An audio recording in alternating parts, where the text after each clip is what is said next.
So I'd like to ask Nancy Peckford, Nancy Karetak-Lindell, and Claudette Commanda to come and join me on the stage.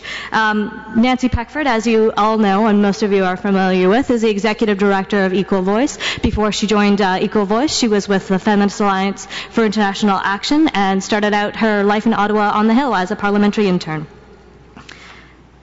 Nancy Karetak-Lindell, who is also going to be on this panel, is a former Member of Parliament and is the current director of the Jane Glasgow Arctic Fellowship Program at the Walter and Duncan Gordon Foundation.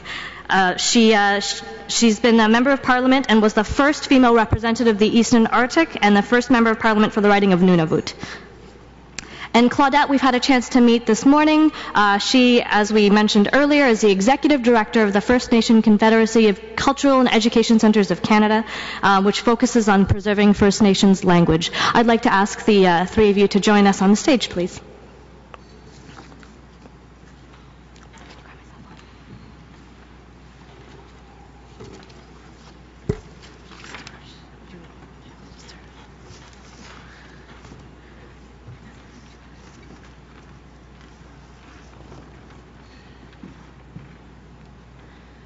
So I just want to say a few brief words about the launch of Deep Roots, Strong Wings. I'm going to leave it to our esteemed guests to speak to some of the more substantial issues.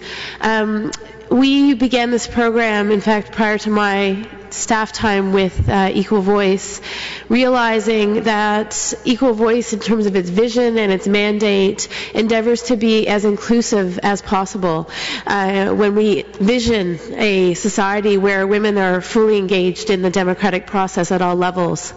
So after the development in 2004 of an online campaign school that is still available on our website that was intended for a general audience, we began to have discussions about customizing a version of our online campaign school that would be specific to the realities, needs, and history of First Nations, Inuit, and Métis women. And I'd like to thank Viola Thomas, among others, who have been helpful in terms of us thinking strategically about how to use this tool. And today is really an opportunity to invite many of the First Nations, Inuit, and Métis women who are here today. And I'd like to say that we were very fortunate to get some special funding via Indian Northern Affairs and Status of Women to facilitate the participation of several First Nations, Inuit, and Métis women. And we're so honored that you're here with us today. And we regard this as an investment in our collective future in terms of the kind of democracy we want. And we also recognize that there's a strong tradition of women's leadership in First Nations, Métis, and Inuit communities. And unfortunately, through the Indian Act and other processes, women were in fact disempowered. And it's certainly not because of their communities, but because of the relationship between official governments and what was happening in those communities. So that leadership has always been there. And part of our responsibility and our desire is to ensure that as we move forward in our next 10 years, that we do it together. And that and I want to say I think this is a remarkable room, and if you all look around at the diversity in this room and the generational mix in this room, I think that we can safely say that this is part of what we want to offer up as we go forward together. We want to be inclusive, we want to engage, and this is but one tool that's available to us in order to do that. So the tool is called Deep Roots, Strong Wings. It is available on the Equal Voice website under programs. We are circulating copies here in English and French, so you can pick one up if you haven't seen it yet. And the online version is an interactive version that walks you through the different stages of considering political life, and that's from the band council level onward. So it covers the range of the kinds of participation that might be available to you and might be of interest to you. And I'd also like to say that it was written in consultation with First Nations, Métis, and Inuit communities, obviously. We, in fact, invited and commissioned a writer from a First Nations community in Toronto, and her name is Sherry Damilin. And unfortunately, Sherry wasn't able to join us today. She's based out of Toronto and is celebrating celebrating her daughter's birthday today. So she wasn't able to be here, but this was a collaborative exercise from the beginning. We regard it as a start. It's certainly a start. It's not the end. And over the next 2 days, I think we'll have an opportunity to talk at length about the kinds of tools that we can develop together so that in 10 years, we have a parliament and we have legislatures and we have band councils and municipalities that look a lot more like this room than often what we see, certainly at the House of Commons level for sure. So on that note, I will say I thank you, obviously to the writer, Sherry, to Status Women Canada, who helped to support the program, and also to Louisa Moya, Rosemary Spears, and Amanda Pereg, who as volunteers for Equal Voice oversaw the project. And it was an incredible amount of work, as these things tend to be, and it was all volunteer time. So you can imagine the undertaking it was. And finally, I would like to appreciate all and thank all of the women, especially from First Nations, Métis and Inuit communities who have decided to join us today. And we really look forward to your continued engagement and talk to us about how you might want to start a chapter in your community or in your region. And in some places those chapters exist, and in some places you may want to form one of your own. We're innovative, we're gutsy, and we want your support as we move forward. So thank you again, and I look forward to hearing from two very esteemed women who will speak about speak further about this issue. Thank you.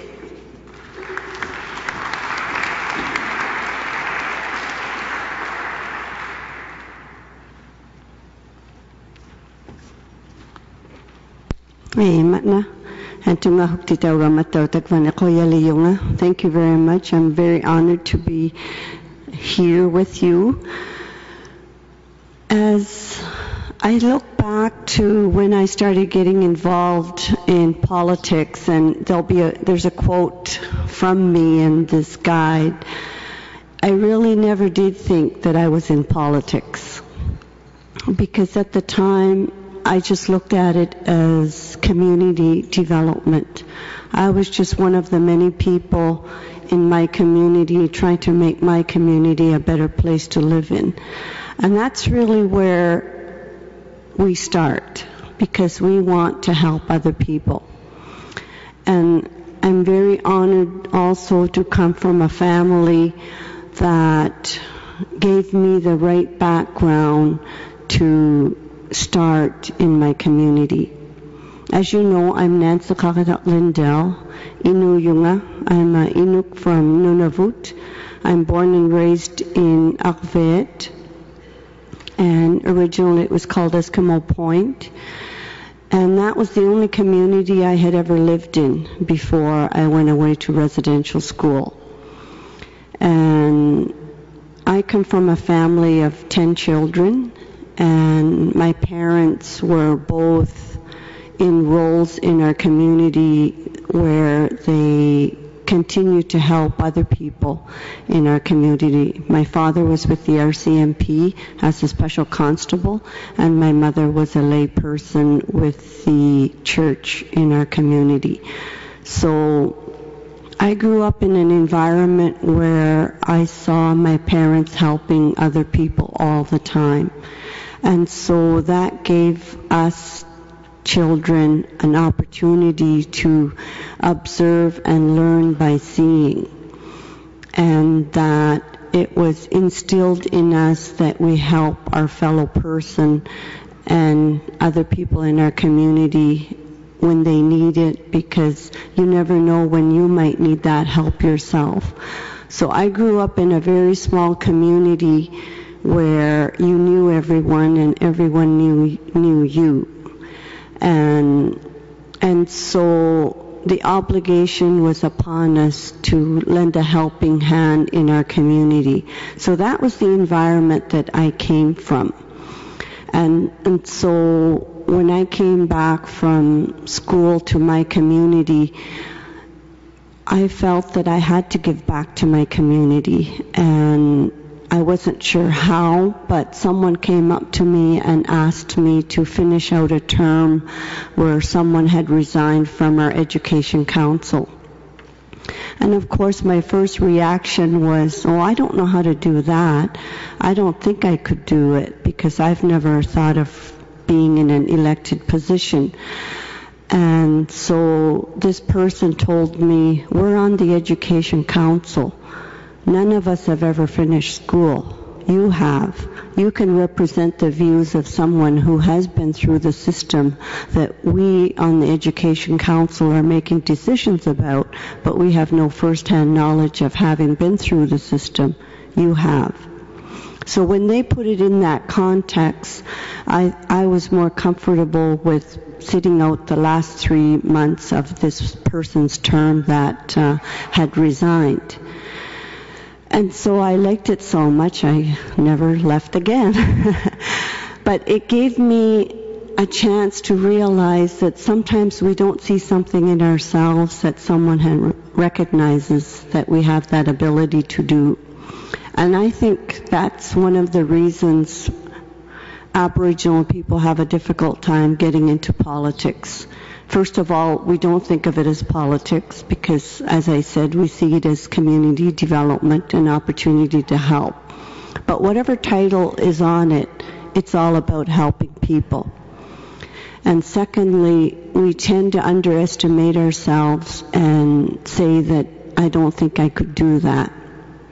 And so we need to turn that around and encourage other people and tell them that we see something in them that gives them that ability to help.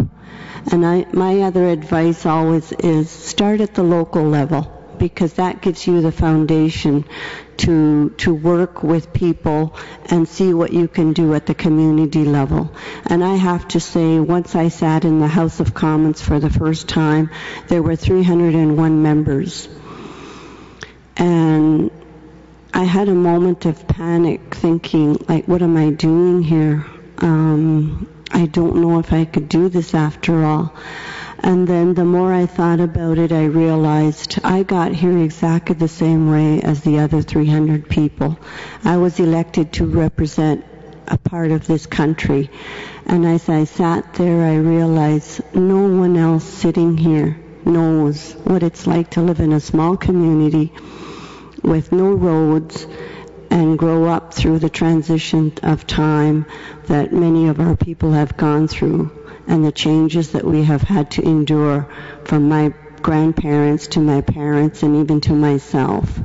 And as I sat there, I realized I can bring a perspective that no one else sitting here can. And that gave me a very strong foundation to work from. And you in your small communities also have that too, because you know what it's like to live there.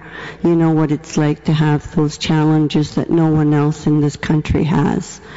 So that is a little bit of my perspective, and I really encourage you to believe in yourself and take that experience that you have and use it to help other people, because we do live in a wonderful country that gives us that opportunity. And I look forward to the rest of the conference where I get to share and listen. And one of the things I've really tried to learn to do in my life is to learn to listen. And I really appreciate this opportunity to share with you, but also to learn from your experiences, because I realize that we learn all the time just from interacting with different people. So again, I thank the organization Equal Voice for having me here and having this organization, and to all the sponsors, but most of all for you to be here and participate, because we really can't do things by ourselves, but we sure have a lot of strength in numbers. Thank you again, and I look forward to the next 2 days with you. Thank you.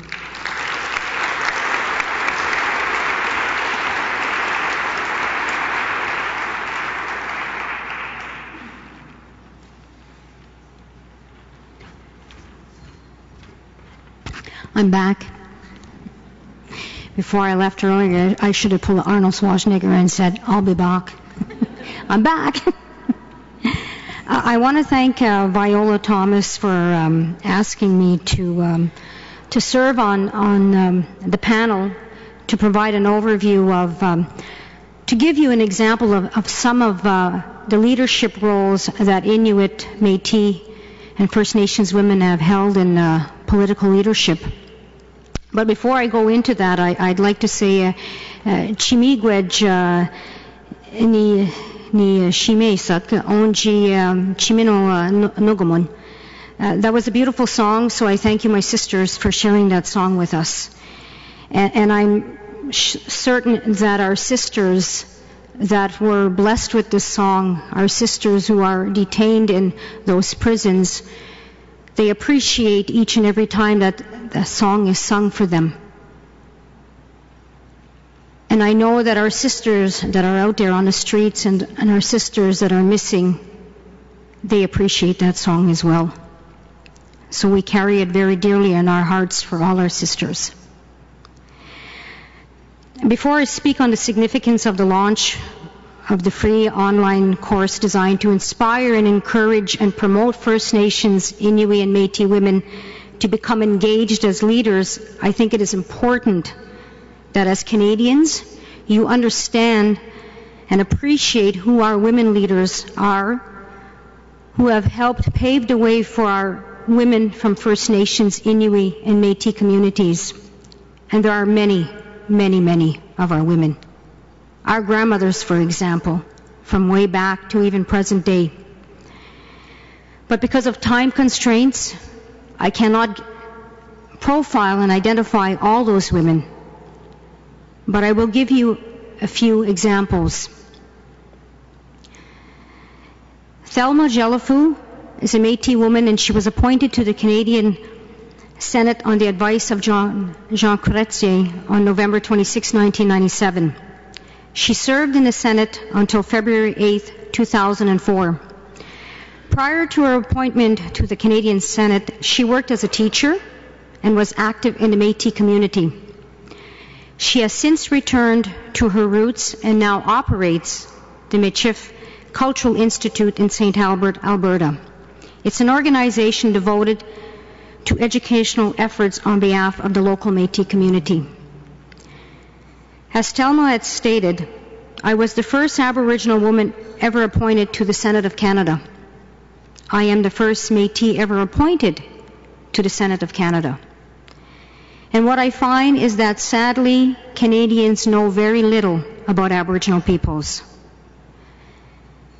And I hope you hold this very dearly to your hearts and learn about Aboriginal peoples and take the valuable information that you learn here from this forum and other forums on Aboriginal peoples. Take that information and share it with others. And as a professor, but more so as a First Nation woman, I always tell my students or people in any environment that I'm in, you must learn about the original peoples of this country called Canada. Original peoples were here and are here, and we will always be here. And by doing so, it's respectful, and it's also about, as what now the buzzword in government is, reconciliation. But I'm a strong believer in hope and positive energy, and that change will come. Because I'm a strong believer that it is always the right people that are in a particular forum. And we will all come together. We will learn. We're here to teach you. You will learn, and you will then teach others about Aboriginal peoples. The next female leader that I'd like to profile is Ethel Blondin Andrew. She's a First Nation woman. The Honourable Ethel Blondin Andrew was the first Native woman elected to the House of Commons and the first to hold a cabinet position. Miss Blondin is a Dene, and she was the Member of Parliament for the District of Western Arctic in the Northwest Territories. She was also the Minister of State, Northern Development, in the Liberal Cabinet of Prime Minister Paul Martin. She was the first Aboriginal woman to be elected to the Parliament of Canada. She was elected in 1988. She received a Bachelor's of Education from the University of Alberta in 1974. Before embarking upon her political career, she spent many years working in the North as a teacher, and later as an assistant deputy minister with the territorial government. Under former ministers Kretze and Martin, she served as a Secretary of State and Minister of State respectively for Children and Youth. She served as a Member of Parliament from 1988 to 2006. What I'd like to tell you now is that the Indian Act, which continues to be a federal legislation imposed upon First Nations people here in Canada, this Indian Act banned women from elected leadership positions in reserve politics in Canada until 1951. We were not allowed to participate in our local band government politics. It was not our people who refused us this. It was the federal government. Many people are unaware of the Indian Act. Many people don't even know that it exists, or many people have heard of it and believe that it existed once upon a time, and it no longer is in existence. It is in existence. It's been around since 1851, but I do believe prior to that, in 1755 was the first Indian Act. But this Indian Act is specific to Indian people, First Nations. And that is a shame. That we are the only nation on earth that are governed, our race is governed by legislation, and it identifies us. At the political level, non-status Aboriginals receive voting rights starting in British Columbia in 1949 and ending with Quebec in 1969. I'm thinking about Columbus here, 1492, because I wanted to say something about him, but I know it's not the time. But maybe I should. Like I always tell my students.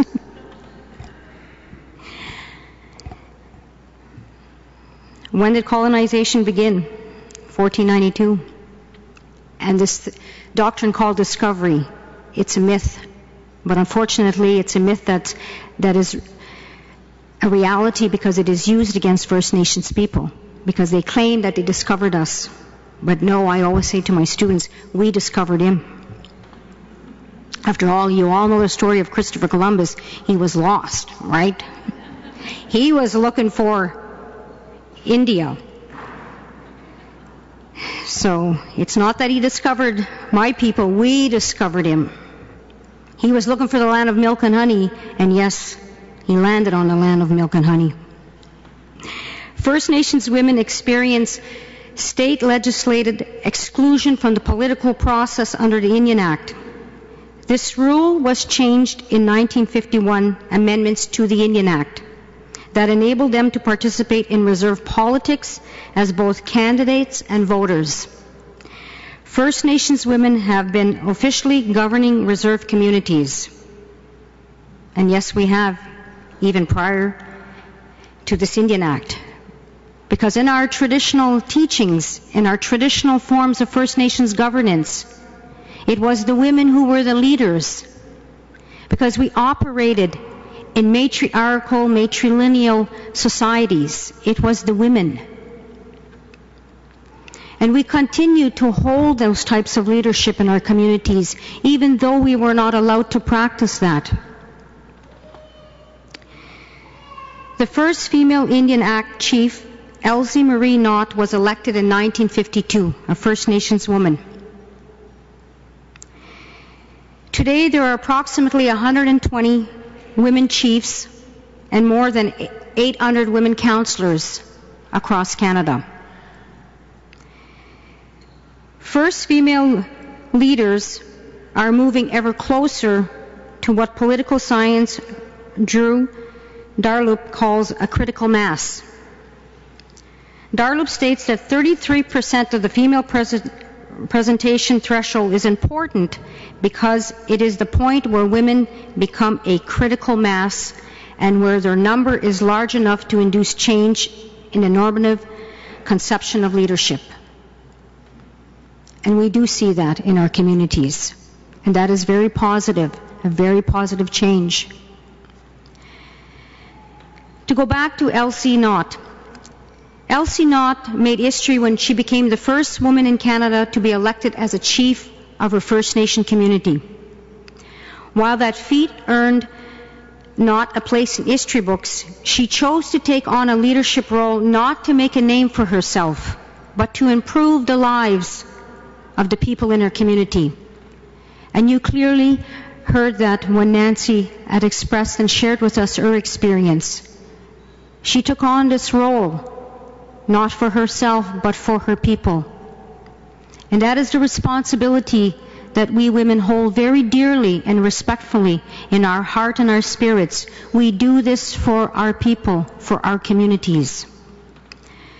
Elsie was born in 1922. She grew up on the Curve Lake First Nation, which is located just north of Peterborough in southeastern Ontario. At the age of 15, she married Cecil Knott, and the couple had 3 children.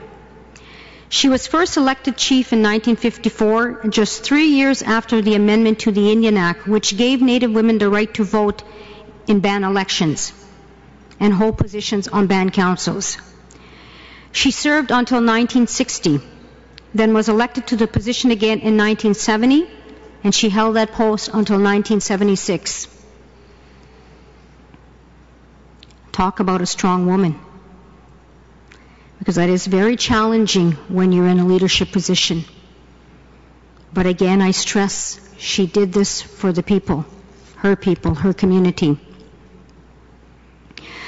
Out of approximately 632 First Nations across Canada, there are 120 women chiefs. And the majority of these chiefs are in British Columbia with a number of 40, they total about 49. When we look at Canada as a country,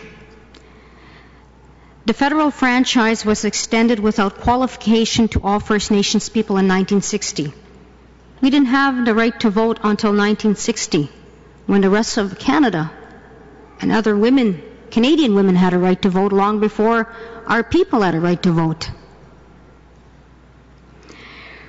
Prior to 1960, all status registered and treaty persons had to have enfranchised themselves in order to vote in the federal election. What does that mean? They had to sell their Indian identity. The Indian identity which was given to them under the Indian Act.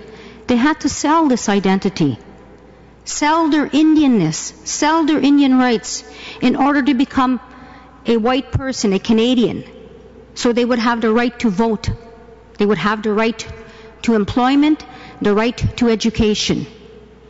This is very discriminating. It was downright racism. Inuit people had received federal voting rights in 1950. Now I want to talk about an Inuit woman of political leadership, Nellie Cournoyer. She's a former Canadian politician who served as the 6th Premier of the Northwest Territories from 1991 to 1995. She was the first female Premier of a Canadian territory and the 2nd female Premier in Canadian history after Rita Johnson of British Columbia. Before entering into politics, Cournoyer was an announcer and a station manager for CBC North and a land claims worker for the Inuit Taparasat of Canada. She was first elected to the Territorial Legislative Assembly in 1979, representing the electoral district of the Western Arctic. She served the government in a variety of cabinet positions. On November the 14th, 1991, she was chosen as Premier under the Territory's consensus government system, in which the Premier is chosen by elected members following the general election. Cournoyer served as a Premier until 1995 and subsequently chose not to stand for re-election to the Legislative Assembly. She is the winner of the National Aboriginal Achievement Award in 1994 and has been awarded honorary doctor's degrees in law from Lakehead University, Carleton University, and University of Toronto.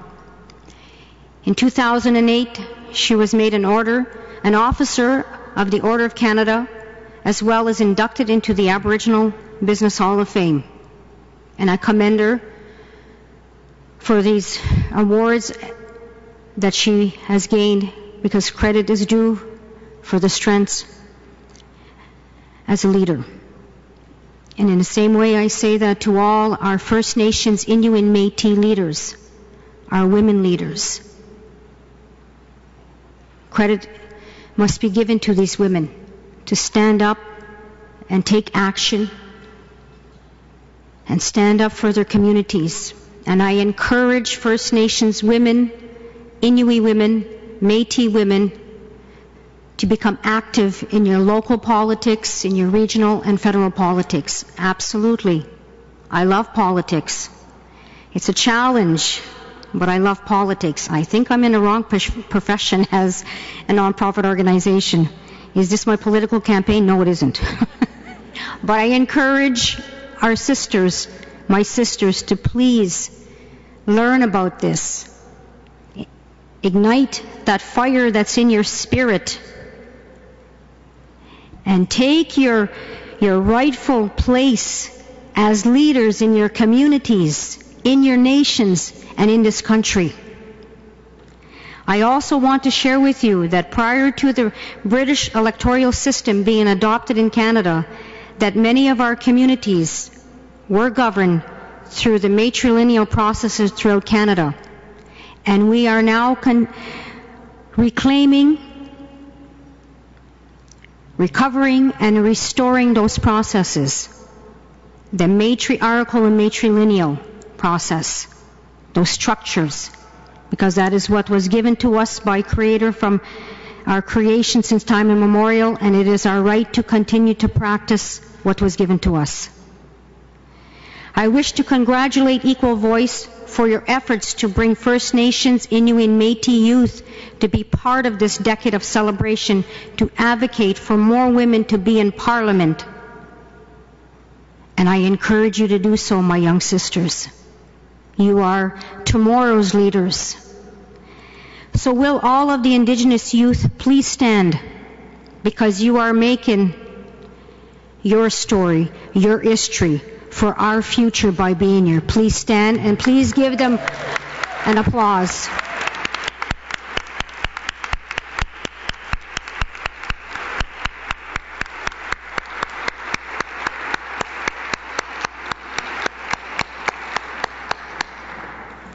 You have a road ahead of you, but you can do it. You have a strong spirit, and you have people standing with you. Always remember, your ancestors stand with you, and I, as your big sister, stand with you. So to all of you, thank you for taking this time to listen to me. I hope that I've spoken passionately in respect for our female First Nation, Inuit, and Métis leaders. Chimigwej Niwichki Wedog, Chimigwej and Anishinaabe. Thank you.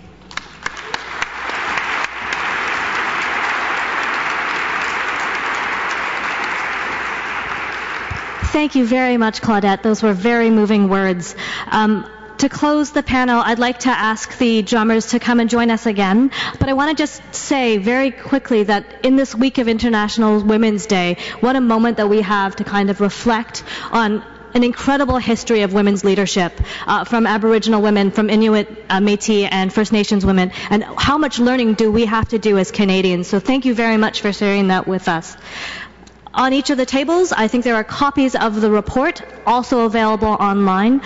Many accomplishments to celebrate, but so much more work to do. Thank you very much for that first panel and for starting us off. And I'd like to welcome the drummers back onto the stage. Thank you.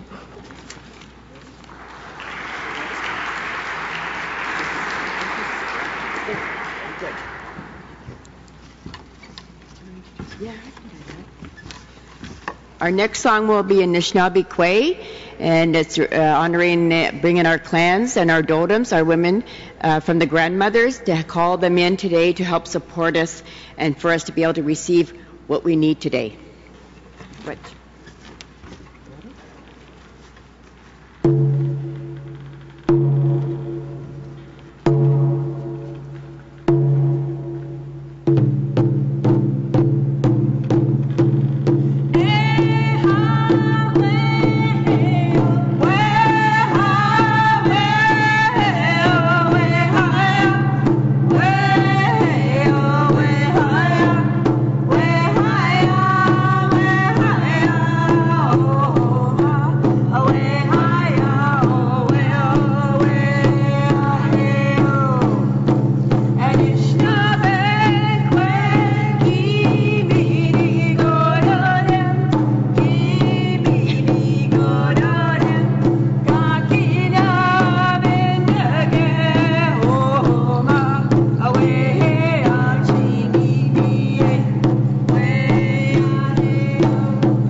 I just wanted to mention we always sing our songs 4 times to honor the 4 color of man on the medicine wheel. Which